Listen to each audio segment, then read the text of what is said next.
Hi കൂട്ടുകാരെ, പുതിയൊരു വീഡിയോയിലേക്ക് എല്ലാവർക്കും സ്വാഗതം. അപ്പോൾ നമ്മുടെ ഇന്നത്തെ ഉച്ചയൂണ് നോക്കിയാലോ.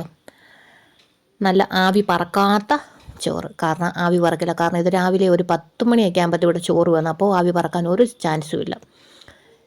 പിന്നെ നമുക്ക് അതിൻ്റെ കൂടെ കഴിഞ്ഞ ദിവസം വെച്ച ഇഞ്ചിക്കറിയാണ് കേട്ടോ. ആ ഒരു റെസിപ്പി ചാനലിൽ കിടപ്പുണ്ട്. ഇന്ന് 3-ാമത്തെ ദിവസമാണ്. ഇന്നത്തോടെ കുട്ടിക്കലാശമാണ് ഇഞ്ചിക്കറി തീരുന്നു.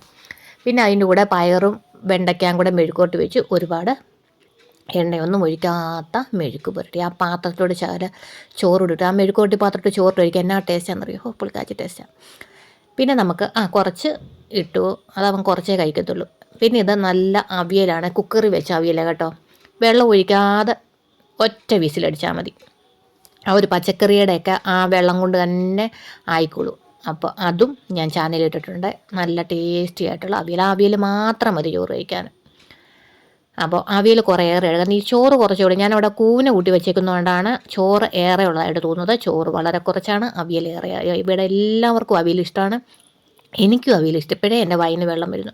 പിന്നെ ഇന്നലെ വെച്ച നല്ല കേരച്ചൂരയുടെ മീൻ കറി കണ്ടോ, എണ്ണയൊക്കെ തെളിഞ്ഞ് നല്ല വിറകടുപ്പി വെച്ച മീൻ കറിയാണ്. ഫ്രിഡ്ജിൽ വെക്കത്തേയില്ല ഇവിടെ മീൻ കറി. അതൊന്നും നമ്മൾ എടുത്തു കഴിയുമ്പോൾ ഒന്ന് ചൂടാക്കി വെച്ചിരുന്നാൽ മതി. ആ ഒരു കനലിരുന്ന് കഴിഞ്ഞാൽ നല്ല ടേസ്റ്റി ആയിട്ടിരിക്കും. അപ്പോൾ അതിനും കുറച്ച് വിളമ്പാം.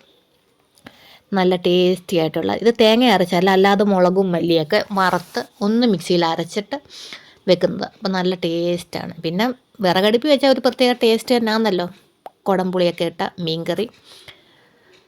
പിന്നെ മീൻകറിയും കുറച്ച് ഒഴിച്ചു. അതിൻ്റെ പുറത്ത് കുറച്ച് നല്ല കുറുകിയ മോരുകറി. മോരുകറി, മീൻകറി, മോരുകറി, തീയല, ഇതൊക്കെ നല്ല ടേസ്റ്റ്. ഇത് രണ്ടും കൂടെ നല്ല കോമ്പിനേഷൻ, നല്ല കഴിക്കാൻ എനിക്ക് ഭയങ്കര ഇഷ്ടം. അവിയൽ ഒരുപാട് ഇഷ്ടം. പിന്നെ ഇത്രയുമാണ്. പിന്നെ അതിൻ്റെ കൂടെ എത്ര ദിവസമായിട്ട് മഴയാണെന്നറിയാമോ? സമയം 1:15 ഉള്ളൂ. മൂടൽമഞ്ഞ് പോലെ കണ്ടോ? എത്ര ദിവസമായിട്ട് തുടങ്ങിയ മഴയായി. എന്തോ ഒരു തണുപ്പാണ്. ആഹാരമൊക്കെ കഴിച്ചിട്ട് പുതച്ച് മുടി കിടന്ന് ഉറങ്ങുക, അത്ര തന്നെ. പിന്നെ അതിൻ്റെ കൂടെ ഇത്തിരി മാങ്ങാച്ചാർ, അതും കഴിഞ്ഞു. ഇനി സ്കൂളൊക്കെ തുറക്കാറായി, അച്ചാറൊക്കെ ഇടണം. അപ്പോൾ അടുത്ത വീഡിയോ ആയിട്ട് വീണ്ടും കാണാം. Thank you so much.